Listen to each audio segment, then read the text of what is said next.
এই যে তুমি পরীক্ষা দেবে, শুধু পরীক্ষাটা দিয়ে তো তুমি বসে থাকবে না, তোমাকে কম্পিটিটিভ পরীক্ষাতে বসতে হবে, আরও অনেক কাজকর্ম করতে হবে, তোতাকেও কাজকর্ম করতে হবে, তাকেও অনেক কিছু করতে হবে। সুতরাং আমার কাজটা তো আমাকেই করতে হবে। বলো, তোমাদের তো আমাকে ধরে বসে থাকলে চলবে না। আমি একটা ব্যাপার ঠিক করেছি। কি ব্যাপার বলো? শুনুন, আমি এই হোটেলটা নিয়েই কাজ করব। এই হোটেলটাকেই আমি একদিন অনেক বড় জায়গায় নিয়ে যাব, একটা ব্র্যান্ড তৈরি করব। এটা তুমি কি বলছো? দেখুন, আপনি আমাকে স্বপ্ন দেখিয়েছেন, আর সেই স্বপ্ন আজকে আমার চোখে। সেই স্বপ্ন থেকে আজকে যদি আপনি আমাকে দূরে সরিয়ে দিতে চান, সেটা তো হবে না ম্যাডাম। আপনার স্বপ্ন আজকে আমারও স্বপ্ন, বুঝতে পেরেছেন? বলছি যে ওই দুটো মাছ তোলা হলো তোতার জন্য, বাড়িতে পাঠিয়ে দিন না কাউকে ডেকে। মানে ওর নাম করেই তো ভাজা হয়েছিল, তাই না? খেলে খেলো, না খেলে না খেলো।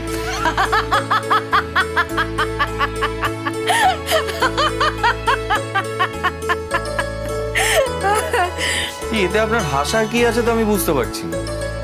আমিও তো বুঝতে পারছি না, সব হাসির তো আর উত্তর হয় না।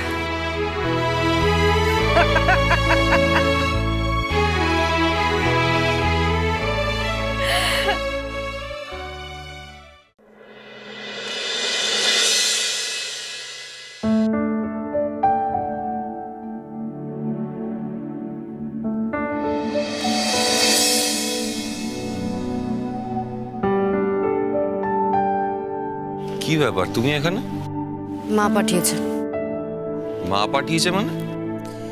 মানে মা তোমাকে কি একটা দিতে বলেছে, তাই জন্য আমাকে আসতে হয়েছে। কি যে করেন আমি বুঝি না। আর মা পাঠিয়েছেন বলে তুমি এসেছো? হ্যাঁ, আমি মায়ের বাধ্য মেয়ে। কি পাঠিয়েছে? এই দেখে নাও, আমি দেখিনি ভেতরে কি আছে। বাবা, এত খাবার, মিষ্টি, পরোটা, এগুলো কি মানে কেন? আরে এত কেন আমি বোঝাতে পারবো না। মা শুধু বলেছে যে তোমার সকাল থেকে পরীক্ষা আছে, অনেকক্ষণের বিষয়, তোমার খিদে পেয়ে যেতে পারে, আর তোমার বাড়ি থেকে তো কেউ খাবার পাঠাবে না, তাই। কি তাই? আমি তো ওদিকেই যাচ্ছিলাম। আবার ওদিকে যেতে যাবে কেন? তোমার তো পরীক্ষা চলছে। সেটা তুমি ঠিক করে দেবে আমি কখন কোথায় যাব। না না, আমি কেন ঠিক করতে যাবো? আমি কে বলো? আমার শুধু এটা দেওয়ার ছিল, আমি দিয়ে দিচ্ছি, এবার আমি যাই। এই শোনো, আমি তো বললাম আমি ওদিকেই যাচ্ছি। সে যাও। আমার বাইকে চড়লে কি তোমার অ্যালার্জি হয়? আমি অন্যদিকে যাচ্ছি, আমার কাজ আছে। কি কাজ আছে শুনি? আমি 1 মাসের মধ্যে চলে যাচ্ছি, আমার অনেক কিছু সর্ট করার আছে। কোথায় যাচ্ছ? আমি কি সারা জীবন এখানে পড়ে থাকবো? আমার তো একটা লাইফ সেট করতে হবে। আমি তো বিদেশে যাবো, আমি তো স্কলারশিপের জন্য অ্যাপ্লাই করেছি, অ্যাপ্রুভও হয়ে গেছে। এবার যদি আমি না যাই তাহলে তো দেরি হয়ে যাবে। সত্যি যাচ্ছ তাহলে? হ্যাঁ, তাই তো কথা ছিল। ঠিক আছে। কি? না কিছু না। খুলে বলো। মানে তোমার মায়ের এরকম একটা স্ট্রাগলের সময় তুমি ওনাকে ছেড়ে চলে যাবে? তুমি তো আছো মার সঙ্গে। আমি আছি, ঠিক আছে, কিন্তু আমাকে কি ভরসা করা যায়? আমি তো পরের ছেলে, তুমি তো ম্যাডামের নিজের মেয়ে। মা এনিওয়ে আমার থেকে তোমাকে অনেক বেশি ভরসা করে। সেটা ওনার গুণ, তাই আমি অ্যাকচুয়ালি ভরসা করার মতো কেউই নই। দেখো, মা বুদ্ধিমতী মহিলা, মা নিজেরটা বুঝে নেবে। এরকম স্বার্থপরের মতো কথা বলছো? আমি তো স্বার্থপরই, আমি তো বলিনি আমি অন্যরকম কিছু। মেজাজটা খারাপ আছে মনে হচ্ছে। মেজাজ খারাপ হতে যাবে কেন? মেজাজটা খারাপ আছে দেখতে পাচ্ছি, তাই বলছি। আমার মেজাজ একদম খারাপ নেই, আমার মেজাজ একদম ঠিক আছে। আরে কথা বলো। কি? আমার সঙ্গে যখনই কথা হয় তুমি ঝগড়া করো না, মানে কেসটা কি? তোমার কি মনে হয় আমি তোমার সাথে যেচে কথা বলি? নেহাত বাধ্য হই তাই জন্য কথা বলি, আমার কোনো ইচ্ছে নেই তোমার সঙ্গে সারাক্ষণ কথা বলার। সে যাই হোক না কেন, কথা তো হয়, কথা হলেই ঝগড়া হয় কেন? তুমি আমার সাথে ভদ্র ব্যবহার করো না, তাই আমিও অভদ্রতা করি। আমি কি তোমার সঙ্গে খুব খারাপ ব্যবহার করি? ছাড়ো তো, তুমি ভালো ব্যবহার করো কি খারাপ ব্যবহার করো তাতে আমার কিছুই যায় আসে না। তা অবশ্য ঠিক। আমি আর তোমার জীবনে কি না, মানে আমাদের মতো ছেলেদের তোমাদের মতো মেয়েদের জীবনে কি ভূমিকা থাকতে পারে বলো? তোমাদের বাঁ চোখের কোণ দিয়ে আমাদের দেখার কথা। নেহাত তোমার মা আমাকে পছন্দ করেন, তাই ওই একটু তাকাও ঠাকাও আর কি। আমাকে একটা কথা বলো, কি? আমি যদি তোমাকে দু চোখ ভরে দেখতাম, তুমি কি খুশি হতে? না তো তা কেন হব? তাহলে আবার কি? তো কবে ফিরছ? তুমি যেতেই পারলাম না, এখনই ফেরার কথা বলছো? অ্যাটলিস্ট 1 বছর তো লাগবে। 1 বছর? হ্যাঁ, বছর খানেক তো লাগবে। মানে তুমি এতদিন সবাইকে ছেড়ে থাকবে? হ্যাঁ, সবাই মানে? না, সবাই মানে তোমার মা বাবা, বাড়ি ছেড়ে। দেখো, এইটুকু তো আমাকে স্যাক্রিফাইস করতেই হবে যদি আমি বাইরে পড়তে চাই, তাই না? আমি তো রোজ রোজ ফিরতে পারবো না। এখানে আমাদের দেশে লেখাপড়া হয় না? কেন হবে না?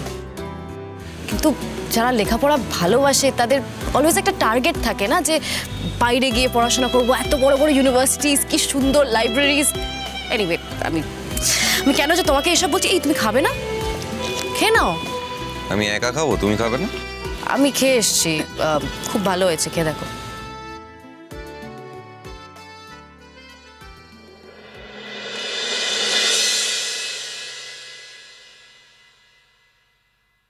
আমার না একদিন এরকম একটা টার্গেট ছিল। ও, এখন আর নেই? না। কেন? তুমি তো পরীক্ষাটা দিলে, আর আমার সত্যি মনে হয় যে খুব ভালো রেজাল্ট হবে তোমার। সান্ত্বনা দিচ্ছ? আমার যেটা মনে হলো সেটাই বললাম। লেখাপড়া করার ঠিক মতো সময়ই পেলাম না। আর এই শোনো, আমি জানি তুমি সারা রাত জেগে পড়াশোনা করেছো। কোনো একটা সময় তো পড়তেই হতো। যদি ফেল করতাম তাহলে তোমার মায়ের মুখের দিকে তাকিয়ে আমি কথা বলতে পারতাম। আর তাছাড়া এই পরীক্ষাটা আমি দিয়েছি একজনকে একটা জিনিস প্রমাণ করার জন্য। কাজেই পাস আমাকে করতেই হবে। একটা কথা বলবো? বলো। এদিকে তাকাও। লেখাপড়াটা অন্য কারোর জন্য করো না, নিজের জন্য করো। দেখো, এসব জ্ঞান আমাকে দিও না। এগুলো আমার জন্য প্রযোজ্য না, এগুলো তোমাদের জন্য প্রযোজ্য। আমার জীবনে অনেক কাটাছেঁড়া আছে। হ্যাঁ জানি, কিন্তু সেটা নিয়ে পড়ে থাকলে সারা জীবন তো হবে না। আবার জ্ঞান দিচ্ছ তোতা। যাই হোক, আমি জ্ঞান দিচ্ছি না। তোমার গার্লফ্রেন্ড তোমাকে কিছু বলে না? গার্লফ্রেন্ড? সেদিন যে বললে, ওর নাম কি জানো? ও ও না, তোমার কি মনে হয় আমি সবার কথায় উঠি বসি নাকি? আমি কাউকে অত পাত্তা দিই না। এই যে তোমার আজকে পরীক্ষা ছিল, তোমার গার্লফ্রেন্ডও তো আসতে পারতো। আসেনি কেউ বললা? এসেছিল। ও নিশ্চয়ই ফার্স্ট হাফের পর এসেছিল। তো এটা আমার মাকে জানিয়ে রাখতে পারতে তো, তাহলে আমি এতটা কষ্ট করে এখানে আসতাম না তোমার জন্য খাবার দাবার নিয়ে। আমি কি করে জানবো তুমি এতটা কষ্ট করে আমার জন্য খাবার দাবার নিয়ে এখানে আসবে? তাহলে নিশ্চয়ই জানাতাম। শোনো, আমার দেরি হয়ে যাচ্ছে, আমাকে যেতে হবে, আমি যাই। এই কোথায় যাচ্ছ? দাঁড়াও। আরে অদ্ভুত ব্যাপার। আরে বাপরে বাপ, দাঁড়াও। হন হন করে হেঁটে চলেছে। কি হয়েছে? আমার গার্লফ্রেন্ডের কথা শুনে চটে গেলে? বোকার মতো কথা বলো না। আমি তোমার গার্লফ্রেন্ডের কথা শুনে কেন চটে যেতে যাবো? হ্যাঁ, আমার কিছু এসে যায় না। তোমার গার্লফ্রেন্ড তাই জানতাম যে তোমার কিছু এসে যায় না, কিন্তু এখন যা দেখছি। কিন্তু কি দেখছো তুমি এখন? হ্যাঁ, একদম বাজে কথা বলবে না কিন্তু আমার সঙ্গে। আস্তে তোতা, এত মেজাজ থাকলে কথা বলা যায় না কিন্তু। তো তুমিই তো বোকা বোকা কথা বলছো, তাই জন্য আমি মেজাজ। আমি বোকা বোকা কথা বলিনি, তুমি আমার গার্লফ্রেন্ডের কথা জিজ্ঞেস করেছো। সে তো আমি এমনি জিজ্ঞেস করেছি। তুমি, তোমার যদি না বলার ইচ্ছে থাকে তুমি বলো না। আমি কোনো অপরাধ করিনি জিজ্ঞেস করে। আমি সেটা বলি? কি হয়েছে? আমি বলিনি তুমি অপরাধ করেছো, সেটা আমি বলি। তাহলে ভুলভাল কথা বলছো কেন তুমি? ভুলভাল কথাও বলিনি, তুমি মেজাজ দেখাচ্ছ। আলাপ করবে আমার গার্লফ্রেন্ডের সঙ্গে? না, আমার বই। তাহলে কেন জিজ্ঞেস করলে? আরে আমি তো এমনি জিজ্ঞেস করেছিলাম, তাই বলে আমাকে আলাপ করতে হবে তোমার গার্লফ্রেন্ডের সঙ্গে? আলাপ করলে ভালোই হতো।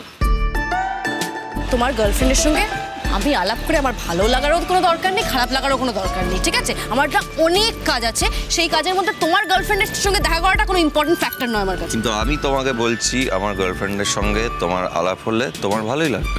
একটু মেজাজ আছে।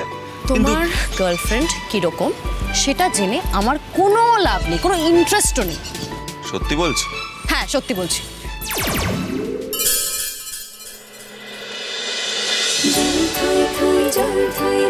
ভালোবাসা